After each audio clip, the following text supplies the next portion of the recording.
एक ethical hacker की हमेशा से ये कोशिश रहती है कि वो अपनी स्किल्स को ज्यादा से ज्यादा पॉलिश करके बाकी तमाम एथिकल हैकर से पावरफुल और डिफरेंट नजर आए। सो अब बाकी एथिकल हैकर से आपको अगर डिफरेंट दिखना है तो कुछ ना कुछ यूनिक करना होगा। इसलिए एथिकल हैकर्स असेंबली लैंग्वेज सीखते हैं, जो कि ना सिर्फ एथिकल हैकिंग और साइबर सिक्योरिटी बल्कि प्रोग्रामिंग डोमेन में भी बहुत ज्यादा पावरफुल लैंग्वेज समझी जाती है। और ये जितनी ज्यादा पावरफुल लैंग्वेज है, इसको सीखना उतना ही ज्यादा मुश्किल होता है।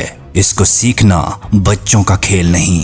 बहुत से साइबर एक्सपर्ट्स का ये मानना है कि असेंबली लैंग्वेज को सीखना एक हैकर के लिए ज़रूरी तो नहीं, लेकिन अगर एक एथिकल हैकर के पास असेंबली लैंग्वेज का डीप नॉलेज है तो वो बाकी के एथिकल हैकर से डेफिनेटली पावरफुल और स्ट्रॉन्ग नज़र आता है। लेकिन पावरफुल एथिकल हैकर बनने के लिए सिर्फ और सिर्फ असेंबली लैंग्वेज का आ जाना ज़रूरी नहीं, बल्कि इसके लिए और भी बहुत सारे स्किल्स का आना ज़रूरी है। मगर आज हम इस वीडियो में सिर्फ और सिर्फ असेंबली लैंग्वेज के बारे में बात करेंगे कि असेंबली लैंग्वेज हैकिंग और साइबर सिक्योरिटी की फील्ड में कैसे कैसे और कहां कहां यूज होती है। असेंबली लैंग्वेज एक लो लेवल लैंग्वेज है जो कि डायरेक्टली कम्युनिकेट करती है सिस्टम के प्रोसेसर के साथ।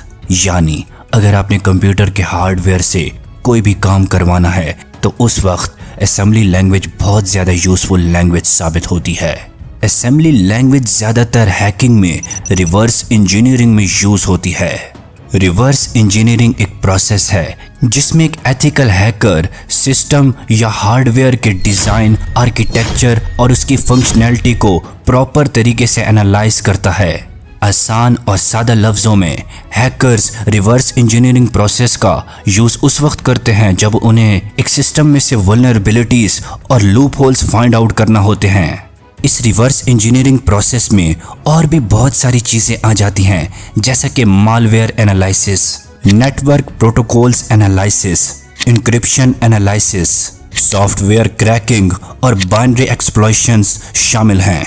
असेंबली लैंग्वेज एक एथिकल हैकर को इसलिए भी ज्यादा पावरफुल और स्ट्रॉन्ग बनाती है क्योंकि जिस भी एथिकल हैकर के पास रिवर्स इंजीनियरिंग का प्रो नॉलेज होता है तो वो एथिकल हैकर किसी भी सिस्टम के बाइनरी कोड और मशीन कोड के साथ खेलकर किसी भी सिस्टम की मेमोरी और स्टैक को मैनिपुलेट करके ये चेक कर सकता है कि वो सिस्टम कितने जल्दी कंप्रोमाइज हो सकता है। यानी जिस भी एथिकल हैकर के पास असेंबली लैंग्वेज का डीप नॉलेज होता है तो ये जाहिर सी बात है कि वो बाकी एथिकल हैकर से पावरफुल और डिफरेंट नजर आएगा। वैसे आजकल तो ज्यादातर हैकर्स स्क्रिप्ट किडीज हैं, यानी वो दूसरे हैकर्स के बनाए हुए हैकिंग टूल्स पर डिपेंडेंट रहते हैं और ऐसे हैकर्स के पास ज्यादा हैकिंग नॉलेज नहीं होता।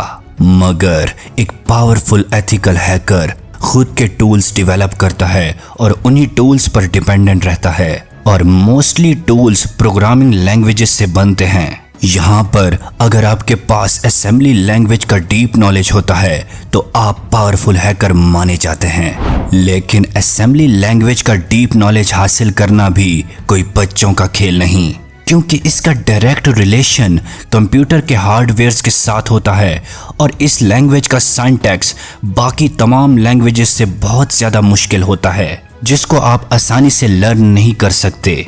मगर जो भी एथिकल हैकर असेंबली लैंग्वेज का प्रो नॉलेज हासिल कर लेता है तो फिर वो आम हैकर नहीं रहता, बल्कि बहुत ज़्यादा पावरफुल एथिकल हैकर बन जाता है।